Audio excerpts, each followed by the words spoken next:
Hi everybody, Josiah here, also known as Chilling Silence, and we have a lot to cover today, so we're going to get stuck straight into it. First of all, DigiByte is now supported on the OPOLO Cosmos wallet, which is great to see.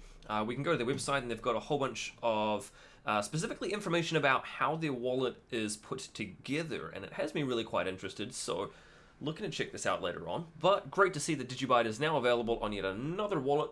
I think we're actually on somewhere around about like 3 dozen now. It's really great to see more ways for people to be storing, saving, spending, holding onto their DigiByte, and it's great. It's great that our users have yet another option. So thank you to the OPOLO team for adding DigiByte. We've got a interview here with Hans from the DigiByte Foundation. Now he catches up with Scott Cunningham here, and they have a bit of a chat about the DigiByte Foundation, a little bit of history about DigiByte, looking forward, why the foundation was established, where they see things going in the future. Really great interview as well, well worth checking out as well. Pop it on while you're making your dinner or something along those lines, because otherwise it's just pretty talking faces. But it was a great interview, well worth checking out. Thank you very much to both Scott and Hans for doing that. It was fantastic, really enjoyed it. Haven't quite finished it actually. You can see here I'm 3/4 of the way through it. But we've also, DigiByte is now on the now forgive me, is this Bitxmi or is this Bitxmi? I'm not entirely too sure, but it's a great exchange out of Singapore. Now, in addition to having all of their funds fully insured, they also have great support that is multilingual, which is really quite cool as well. So you can go and check them out. They have just added DigiByte support. You can see we've got a couple of different trading pairs here, USDT, BTC, and I think there was also an ETH one as well. But yeah, so like I mentioned, they're based out of Singapore. They've been around for a little over a year. They have support that is in, I believe they do English, they do Chinese, they do Japanese, they do Russian, they do French, and I think there was one or two others. But yeah, so that's really great to see. Thank you to the team there for adding DigiByte support. It's fantastic.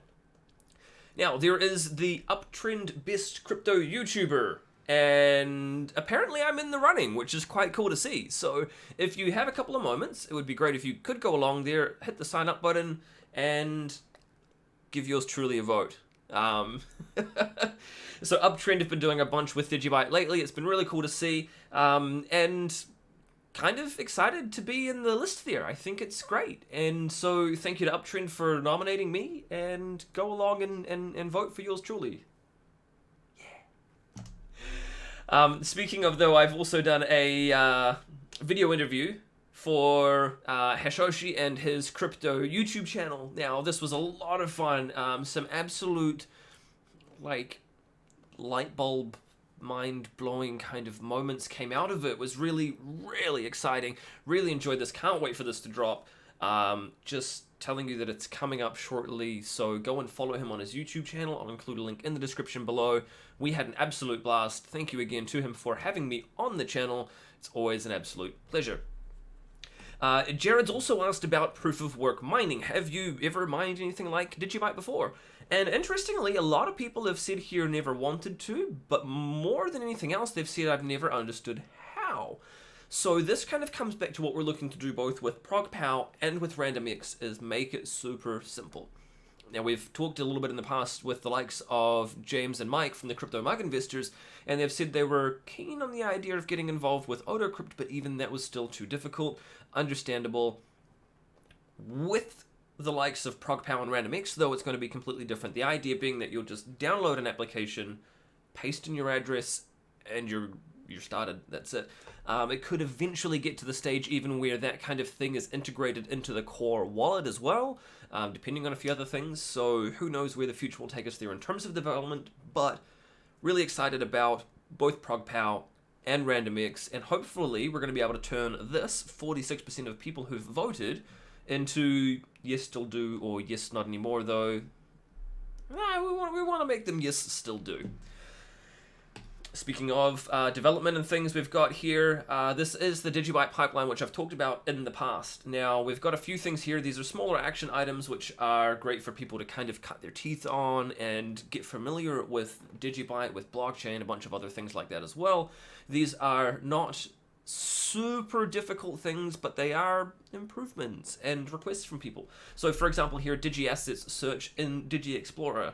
At the moment, if you go to Digi Explorer, actually, why don't we just quickly, we'll bring this up, and we'll pop this here. Up the top here, if you search, it says here, search for block, transaction, or address. You can't actually search for Digi Assets through there. So despite the fact that we've got a whole bunch of things at the top here for Digi Assets, you can't search for a Digi Asset through this at present. So this is one of the feature requests here. We can actually click on it. It'll take you into it. I've put a little bit of details in there as well. And so if you are interested, that's the kind of thing you can, I mean, this one, there is no specific like feature bounty or whatever, so you can just get stuck straight in. And we've already had a couple of people contact us and say that they are interested in that kind of thing as well. So specifically interested in helping out, sorry. So that's really great to see.